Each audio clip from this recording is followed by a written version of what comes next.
خزان وهلې جنۍ لنډه او دردونکې کیسه امید لرم چې تر پایه پورې را سره واورئ.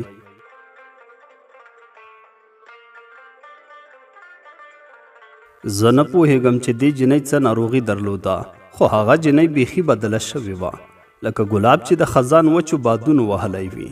چهره یې داسې شوې وه لکه د تندر نیولې سپوږمۍ، او ټولو ستورو هغې په غم کې فریاد کاوه.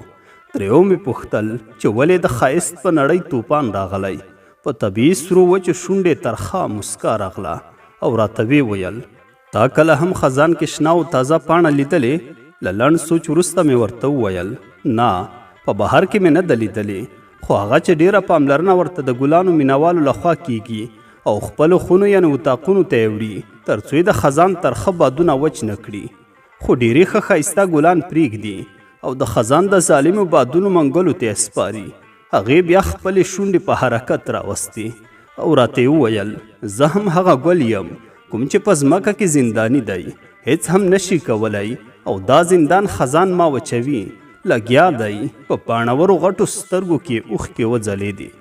زړه نازړه مې ترې وپوښتل کوم څه شوي؟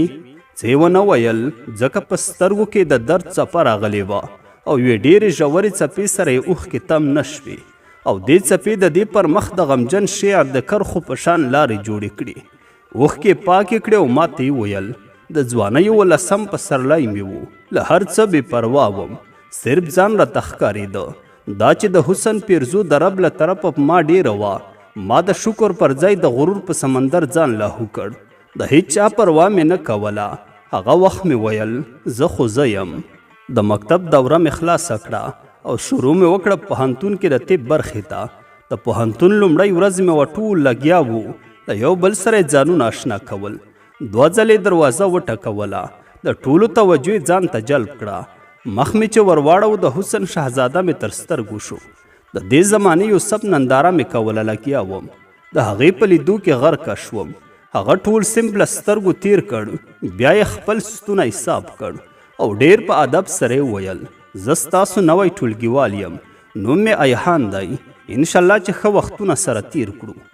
بیا ورته بل ټولګیوال په خپل څنګ کې ځای برابر کړ او کېناسته. زه اوس هم د هغه په دیدار وم. دومره مې پکې سترګې خښې کړې وې چې ځان راته بد ښکاره شو چې ولې مې یو پردي هلک کې دومره سترګې نیولې. خپل نظر مې له ایحان څخه واخیسته، خو ډېرو فکرونو لیونی کولم. حتمن به مې یو نظر ور اچاوه، خو هغه د هیڅ چا خواته هم نه کتل، صرف له ځینو نورو ټولګیوالو سره په خبرو مصروف و. نن لومړۍ ورځ وه، درس نه و، ټول صرف ناست و، ځینو ځانونه یو بل ته معرفي کول، خبرې کولې، ځینو په موبایل مصروف و. خو زه وم حیرانه خپل ځان ته چې دا راباندې څه شوي. ټول هوش او فکر مې د ایحان خواته و، خو هغه د خدای بنده نه خبره ناست و. په دې خبر نه و چې د یو چا د ذهن کښته یې ډوبه کړي. زه په خپلو سوچونو کې ناسته وم چې یوې جنۍ راباندې غږ وکړ سلام، زه سوریا یم، کولی شم ستاسو په څنګ کې کښېنم؟ سترګې مې ورپورته کړې.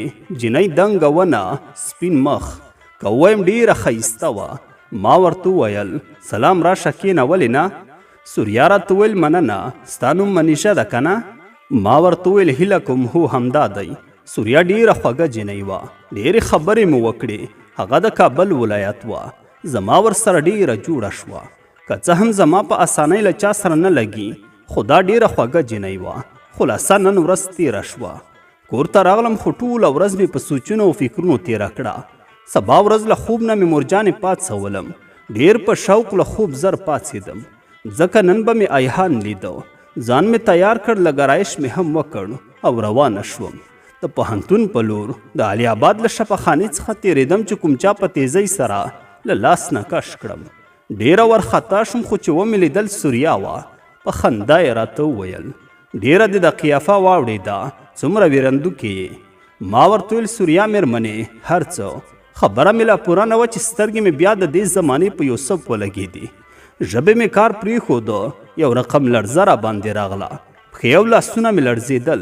سوریا په اندېښنې سره وویل څه در باندې شوي منیژې؟ ولې دې دا سرپ اخیستی؟ ته ښه یې؟ په اشاره مې ورته وویل چې زه ښه یم. د دې زمانې یوسف زموږ نه ډېر لرې شوی و. له څه ساعت وروسته مې وضعیت ښه شو.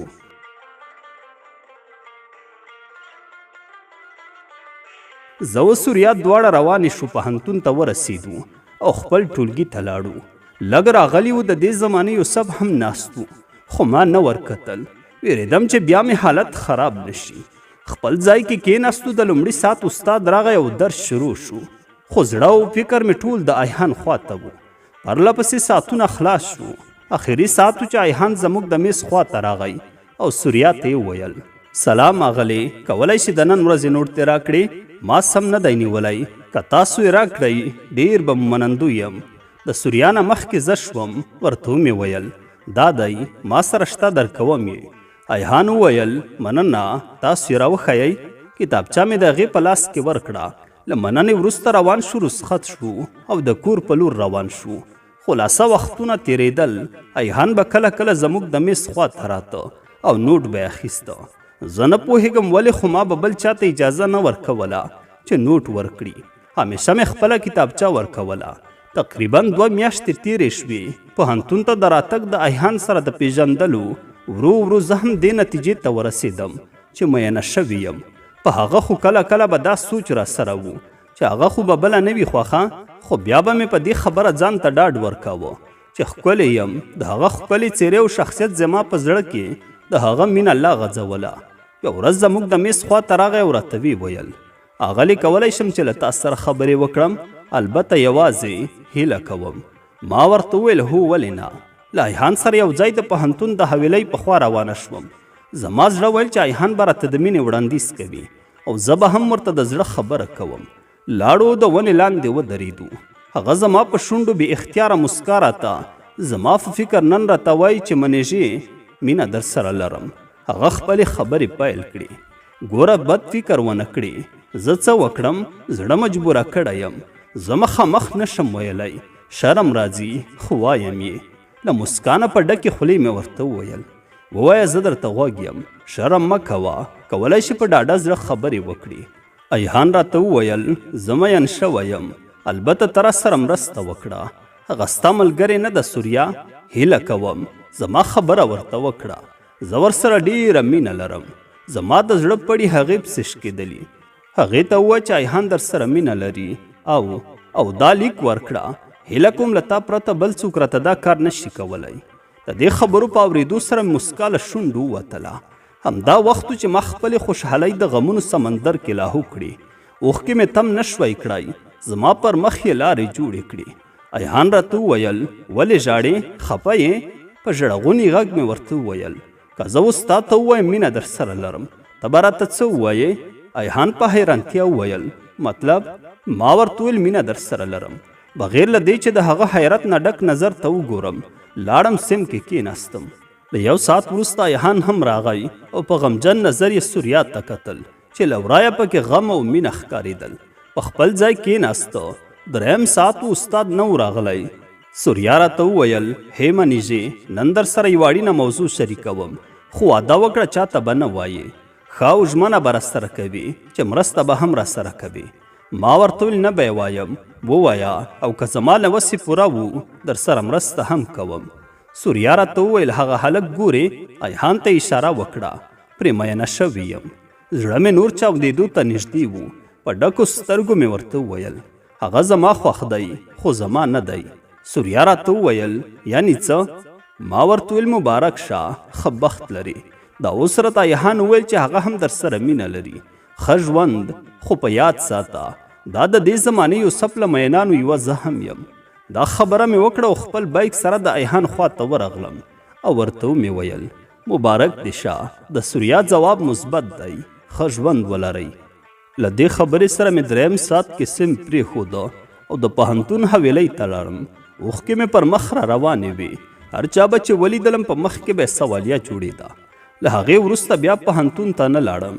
پوهنتون او یوه نړۍ ارمانونه مې په مینه قربان کړل. اوس زه پاتې شوم او د سرطان ناروغي باندې مبتلا یم. اوس راته ووایه په دې ګل به ولې خزان نه راځي؟